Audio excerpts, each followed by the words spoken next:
Hi. Welcome back to another episode on this Valentine's week. Happy Valentine's Day, everyone. If you're feeling, some love in the air, or if you're, getting some good takeout for yourself and listening to our hmm podcast tonight, we want Yeah. to know that we are with you in our Yes. spirit, and we hope you enjoy this kind of hot take This, episode. I would call it an annihilation. Yeah. So Um, today, The Notebook, the 2004, you know, movie that people just like die for with Rachel yeah. McAdams, Ryan Gosling, James Yes. Marsden. Yes. That I am really curious to hear both of our thoughts because I think they're hmm aligned, but I'm curious to see like why you don't like it, Yeah. and Yeah. you'll hear why I don't. Yeah. And I'll also say I love that we're releasing this on Valentine's Day because February is the month with the highest rates of depression. So you're not alone if you are listening to this and feeling kind of down. And who doesn't like to just complain and really rage all over a romantic movie when you're feeling sad or angry? Maybe it reminds me of that All American Reject song that came out when I was in high school and right around Valentine's Day. Do you know that song? Which one? It's like gives you hell. Oh You yeah, see yeah. my name. Do, do, do, do, do, do, do, do, do. But I remember they released it. That's such an old song. But around Valentine's Day. And I thought that was really smart at the That makes time. sense. I mean, Yeah. I'm just such a fan. Speaking of music in TV show and movies, I think, you know, in my like throwback, uh, just hit me in the heart songs is One Tree Hill. I think that their like music for the show is all of that kind of sounds and Angsty. oh, it's so good. Is it? I never Yeah. watched that show. Oh my gosh. I know. I didn't watch that. I didn't watch the OC. Watch the OC. Yeah, I haven't seen those Wow. What were shows. you I know. doing? I was going to school and then I danced competitively like in high school. Mm. That's when the OC was out. And so I was at dance class till like 9 or 10 p.m. like every night, except Friday. And so I just like didn't watch TV growing up. And then one day I skipped my Wednesday ballet classes. Wednesday was ballet day. It was like all it was so long. But Mr. Sanchez, if you're listening, I love you. Um, but I skipped it once to watch the OC and they didn't air it that night. And I was like, well, this sucks. Like, why did I Not meant to be. such a waste? Yeah. Hmm. So that, yeah, because there's a podcast with all of the female leads from From like One Tree Sophia Hill. Bush from Yeah. One Tree Hill, and they've been on for like years now. Like they I have like so know. many episodes. I know. If they want to come on, Yeah, we'll well, totally review with yeah, them. yeah. You can watch season one. Yeah. All Okay, so right. getting back to the notebook, the issue at hand. So what are your thoughts, Portia? Okay. Well, I want to set the stage for my memory of first seeing it. So it Okay. was probably like 2004 or five. That's when it came out. But we saw it like I didn't see it in theaters. I saw it in someone's basement with like a couple Okay. friends who like we're Any kind of wine like fake coolers involved? friends. No, like I was probably Oh yeah, that's true. You were probably like in middle school. 14, Yeah. with like girls who I just feel like didn't really like me, and Aw. so like I didn't enjoy being there. And then Hmm. they were like, "Let's watch The Notebook because it's like this hot actor in it," and I was like, "Okay." And then it ended up being like the saddest, just like most uncomfortable, terrible movie ever. And I am one of those people who like if I see someone who's older, like eating alone at a restaurant, like I'll cry. If Yeah. I see like an old Yeah. man like walking his dog, minding his own business, happy, like I'll get teary. So I just Yeah. can't up the movie. I can't with old people. Like I get so Okay. emotional. So that's why I like first hated it. hmm But then watching it again, and I haven't watched it since. Like I literally hmm have not watched the movie since then because I despised it. And hmm now watching it as a mental health professional and like older, I am just like furious with it. And I don't want to Because share yet. So I want okay, to okay. hear I want to hear when my you hot take. first. Yeah. So you said it came out in 2004. Yeah. So I was a junior in high school. I do think I saw it in the theaters like a bunch of times, right? Crying. It was so beautiful. I hope this is my love story. I remember at the MTV Movie Awards when Ryan and Rachel like redid the kiss. That's like iconic, Iconic. right? Iconic. I remember this came out soon after or before Mean Girls, which we will be reviewing, in the coming months. And so Rachel McAdams was like skyrocketing. Um, I don't like it because of the way they depict dementia is so inaccurate. And I have a really hard time with that. So that is one huge reason why I don't like it. Right. Especially now rewatching it as an adult. I think they really romanticize one of the most painful and heart-wrenching conditions you can ever go through and you can ever A witness hundred someone you love percent. going through. And I just think,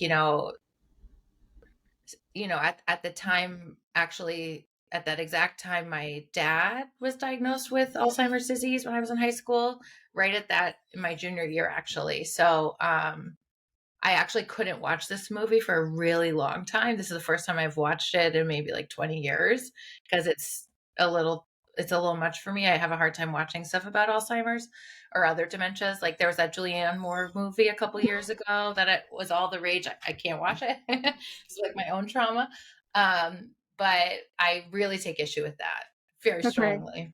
That makes sense. Yeah. Um, I take issue with Rachel McAdams' character. I am like I think she's so like immature and spoiled and just would she's like assaulting him, you That's what know? I forgot that part. When I rewatched it now, I was like, this doesn't seem healthy. All She the seems very violence. selfish in like how she treats then, I think it's Ron, Ron, the soldier that then she gets engaged Hmm. to. Like, and I think there's the back and forth and like it's all about her. Like, Hmm. well, you can come with me to New York, or like her expectations are just Hmm. so, which I don't think that she like I think she was born into that situation. You know what I mean? Right. Like with her family, it's not organic. It's not necessarily her fault, but Right. I really took issue with her and her like manipulation, and he manipulated her too. But I actually, like watching it as a teenager, right? This was like, oh my God, the ultimate love story. Like, oh my God, like this is it, guys. Rewatching it's really toxic at the beginning. it's very toxic. Even like the way he asks her out on the date Yes. is very manipulative and pushy, like hanging off the Ferris wheel. I didn't remember those elements of it, and I don't know what that means exactly. If like as a teenager, which is like how old they were supposed to be when they first met, if you don't pick up on that toxicity, um, but it certainly has flavors of like an unhealthy, abusive at times relationship, Yeah. No, right? very, very intense. And I would Yeah. put them Highs both and at lows. yes. Like if she's going to college in the fall, I'm gonna say they're 18, maybe, I give think or she was take. 17, they said in the Okay. movie. Yeah. So just thinking of like working with teens, she to Hmm. me is acting more like, and no offense to my, like freshman, but like she's acting like kind of how they would in like a new Yeah. relationship and in a toxic one, because some of them have very wonderful relationships which are very Hmm. appropriate. But hers, I just feel like she's acting like a child. Like I'm not getting Yeah. my way. Like Yeah. he just heard all of these horrible things that your parents said about him, so he's leaving, and you're like attacking him. But I also think like I felt like it was maybe quite accurate for being a teenager in an intense love situation Yeah, and facing yes. all that pressure and stress from the Mhm. outside until it got to the hitting. Yeah. Like I could see how, there's highs and lows, ups and Mhm. downs. Things are very intense. Yeah, you love hard, you fight hard. But then it gets to the hitting part, which I'm like, girl needs some DBT, and I started wondering like I didn't get full on personality disorder vibes, but I did get some poor like frustration tolerance at Yes. least, in those scenes. And there was that like I hate you, don't leave me thing. When he's like, well, you're leaving for college, like I don't know what to do, and then she breaks up with him, and then as he's driving away, she's clinging Yeah. onto the door, which again I feel like at 17, okay, like okay, right, like maybe some of that's normal, but the hitting part I didn't like, and Yeah. I didn't remember all of that. I got bad vibes from her. And I think I really just then had like tunnel vision on her the whole time, and like I was like I Mhm. don't like you as a like a young partner. We didn't see really any of the middle. Like we know that they get married and they have children, so they have this life Right. together. But then even at the end, and this is really just like a judgment. I'm being mean, but I just felt really for him. And then, she gets sick with this terrible, as you said, one of the worst things you can deal with Hmm. as a person, because it's you're grieving someone who's alive. Yeah. And it's like again, like he's left to fight for her almost. I don't know.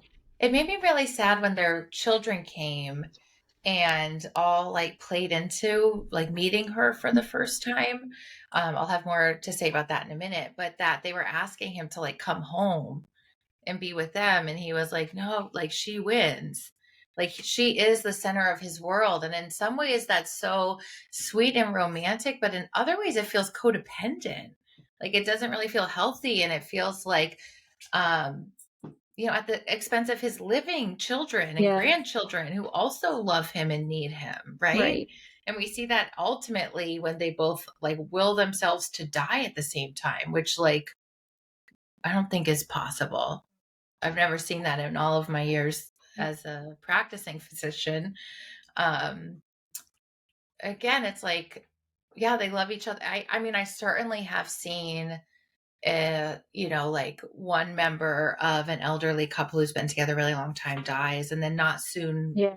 Yes. after the next one could die, like Hmm. within the next 6 to 12 months or something. That Like was I my do see that. grandparents. Yeah. Oh, Which is why I hate the movie. yeah, yeah, right. But I think, I yeah, it's sweet in that way. But yes, it doesn't happen like like you're we like, both okay, we're die gonna lay together. down now Yeah. overnight, Yeah. you know, unless like you are intending for that to happen. Unless you're kind of like taking something to That's what I assist, you mean. know? Yeah, that's what I mean. But they didn't show any of that, so I don't think Yeah. that's what they were trying to get No. at. Yeah, no, I hear what you're saying. I hear what you're saying. I mean, I Mm. love Rachel McAdams, like, period. And I thought, like, the costuming, the Yes. makeup, the time period, all of that I really liked. I felt like that was all pretty accurate, probably, of like what it was like, Mhm. perhaps, for, like, I bet she was a debutante, Yep. Her and then parents what. had these expectations for her. Hmm.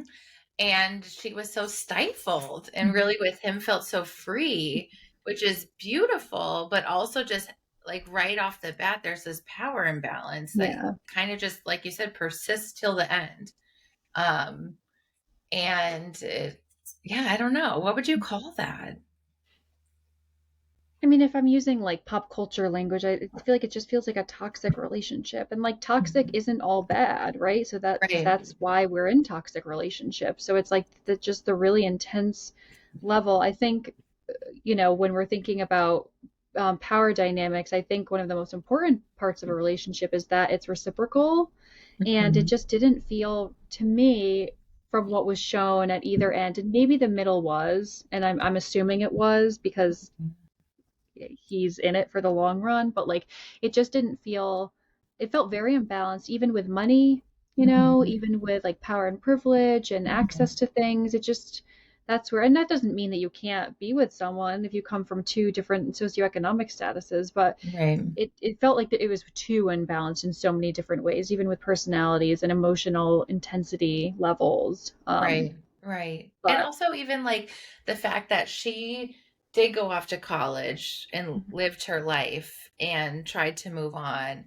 And he, bought the house, renovated it to her liking, like what right. she said, and it's like, is that romantic? Yes. But is it also like stifling? Yeah. He's like stuck, just waiting. Never getting a letter, back. It's like he Yeah. said to himself when he wrote the last letter, like that's kind of it. But it's like then he bought the house, and then he even, Right. was with that woman. Um, Martha or. yeah, I think Right, so. right. And it's like he tried in some ways, but even she was so aware that like there's someone else. Like you're not in this And fully.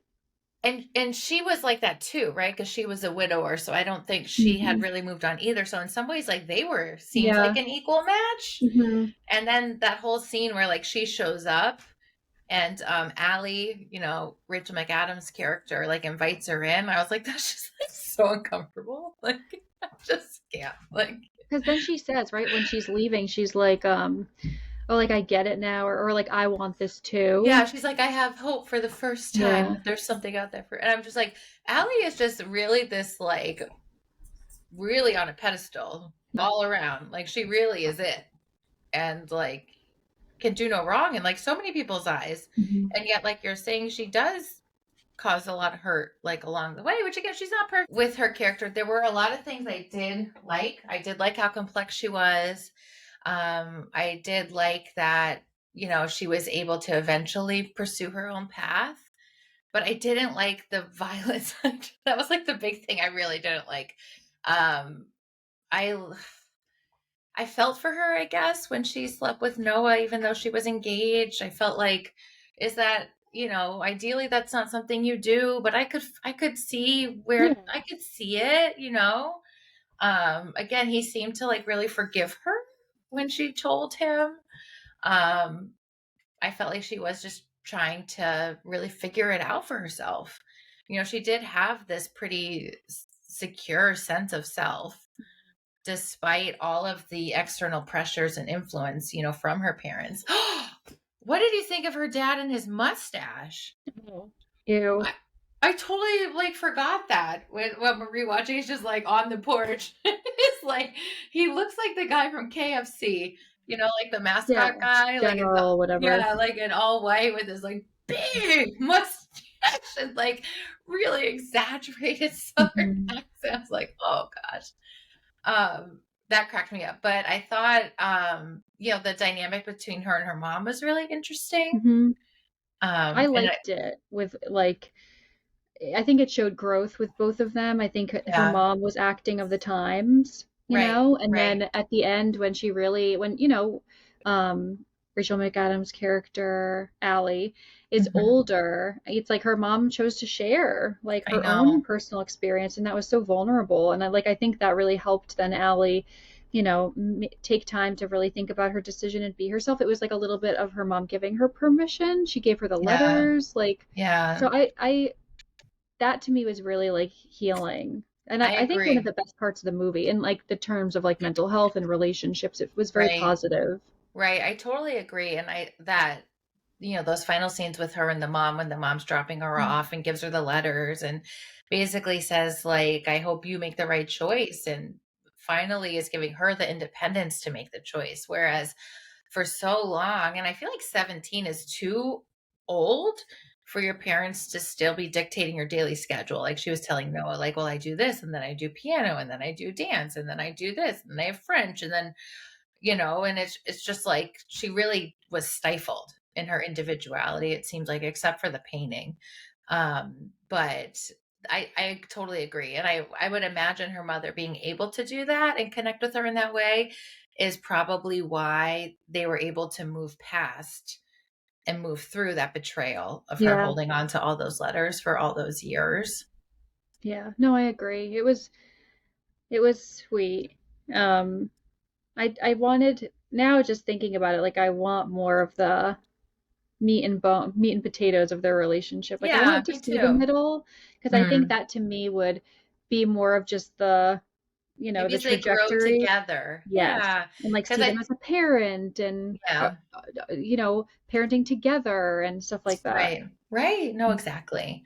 Um, yeah. And I mean, I think that is like everyone's hope, right? If you're in a monogamous, long term committed relationship, that you weather the Yeah. storms and the ups and downs Hmm. together. And again, some relationships with some of those toxic elements, perhaps especially when you're younger, with maturity and growth and maybe some therapy, you can get to a healthier place. But not all the time. And I would Right. say those are pretty big red flags Mhm. if, you know, you're in any relationship, no matter the age, and when upset your partner starts to hit you. That's like not great. Or I think too, it's like I think it's interesting just that it was like her hitting him. I think that's more Mhm. tolerable, right, in a Right. movie.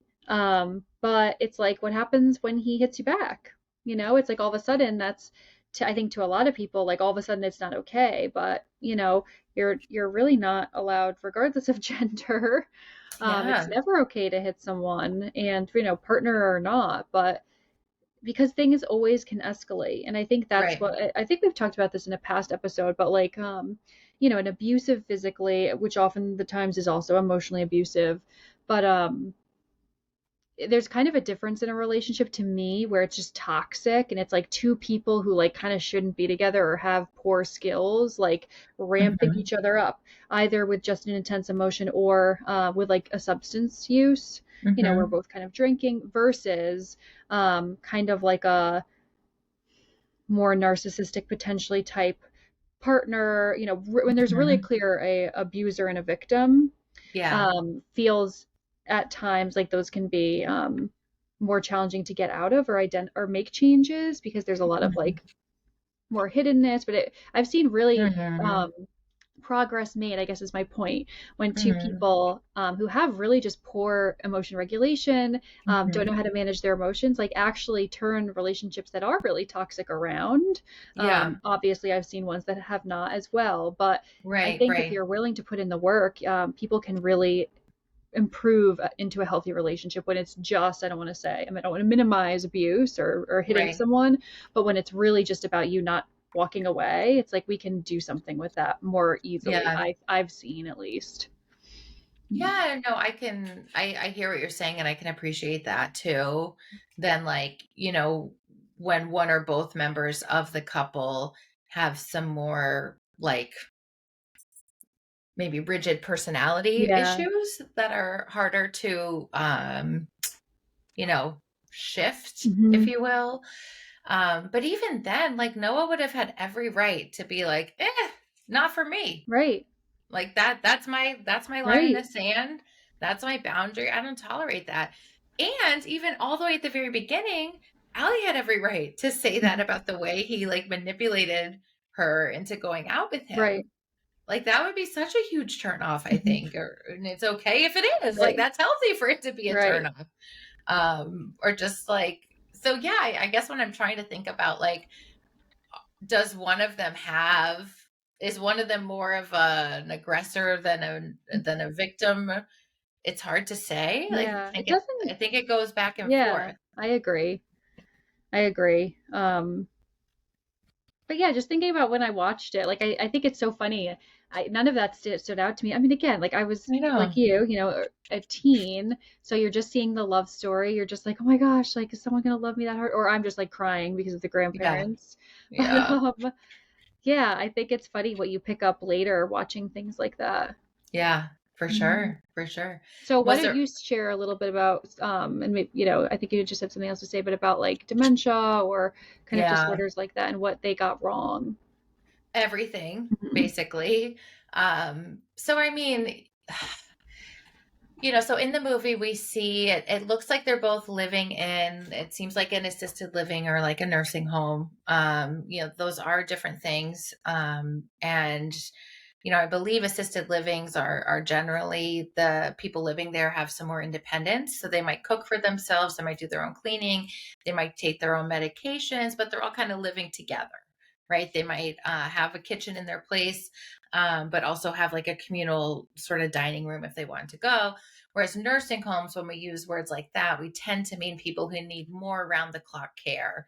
And oftentimes, as you age, especially if you're coping with a neurodegenerative illness like a dementia, of which there's several types, Alzheimer's, vascular, frontotemporal, mixed pictures.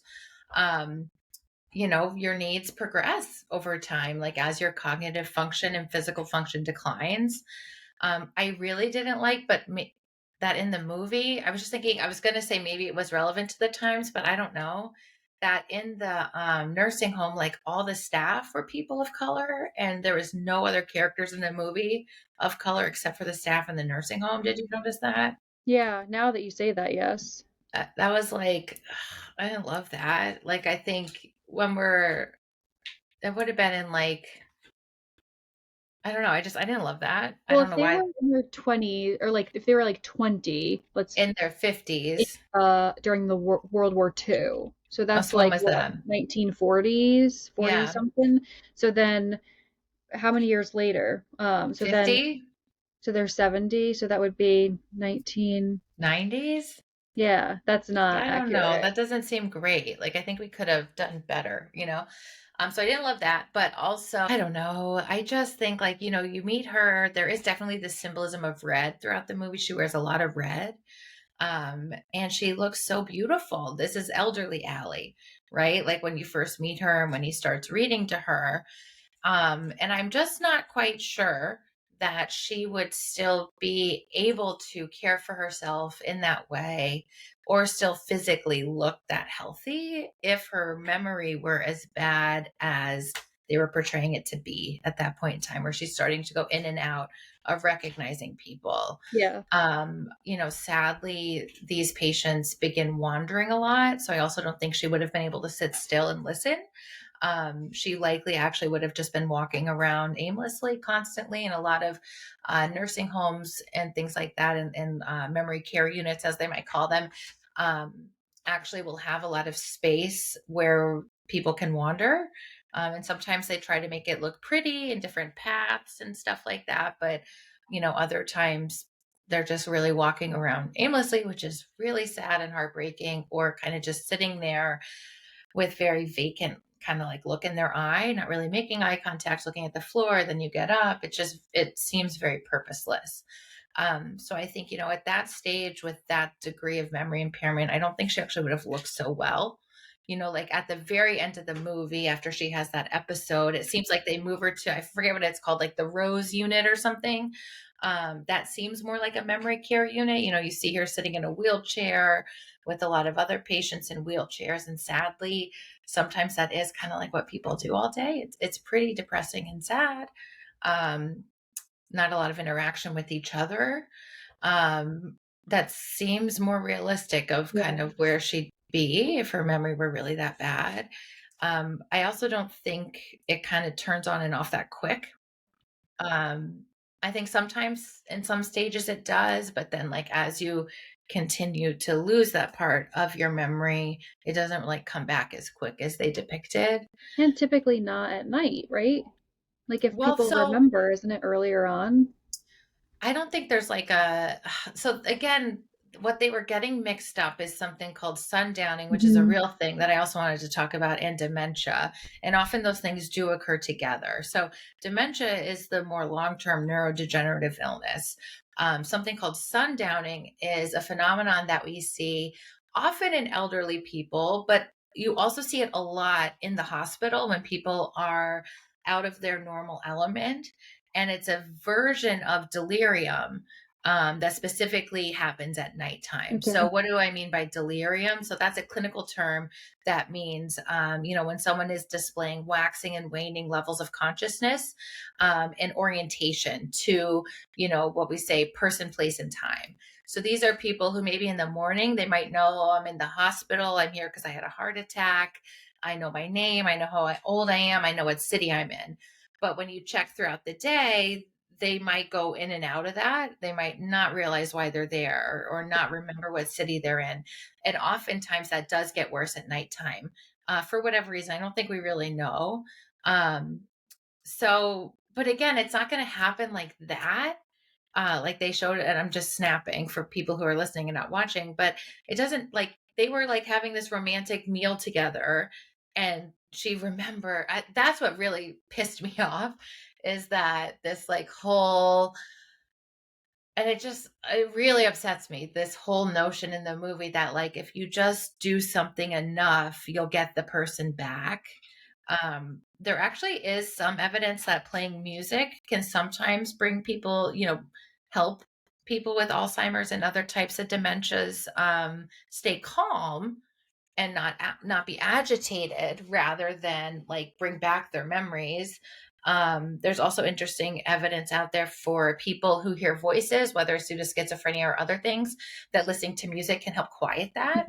And so it's like when I was at Yale as a resident on some inpatient units, like that would be a method of helping people if they started to get agitated, Yeah.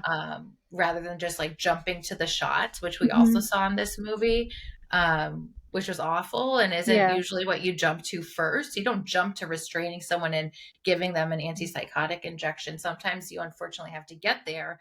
There's a lot of other steps you take first, like redirection and and things like that, trying to there's a lot of things we do in the hospital to help prevent or minimize how like upsetting delirium and stuff like that is, try to like open the shade. Yeah, I mean, I think we can't say enough, but I think it's terrible to watch someone you love for whatever a TBI, or any kind of other degenerative disorder that really just like takes them away. It's really, grief while someone's alive, which is complex grief, which is just, not that we're trying to outdo other grief, but it's so challenging.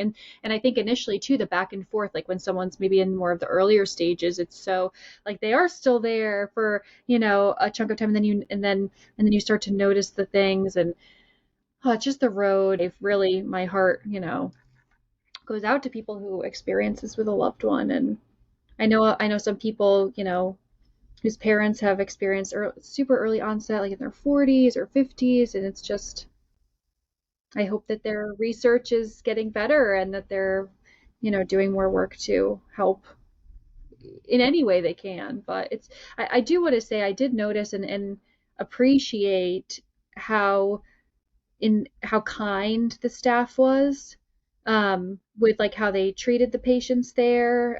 You could tell that there was like respect and care, and I think it's a hard job. It's one of the hardest jobs I've heard, just because patients can be right all of a sudden disoriented, and they can get agitated, and right, and they're confused, and you have to keep them safe. Exactly. And it's really challenging to work, with that population as well. So I liked how, the conversations went, the respect was, yeah. Because if it was, that's what we would be doing. Like it would work, you know what I mean? And like, and it doesn't. And I think that's, though people spend so much time, I think again, like in the earlier stages, like doing all the things, and it's like you could do everything right, and I don't want to say right, you could do everything to stop working, like play the music all day, show them home movies all day. It's like it's a organic deterioration that is just happening, regardless of the care. I would gotta say yeah, and to him. I mean again, that's his own choice, but like the disappointment when she, kind of forgets again. Like I don't know. To me, that's not worth the days, weeks. I don't know how long, right? They were doing that before she had he's like, "Oh, I think this is a good day. I have this good feeling." It's like I couldn't take that, and maybe he can, but I think it's doing more harm. Yeah, multiple times too. Aren't they like, oh, you've had like three in the last year? Yeah, right. Anyway, happy Valentine's Day, folks. Oh yeah. And if you're an attorney listening and you want us to plug you right now, and you want some business from Wills, yeah, we'll mention you next episode. Um, yeah.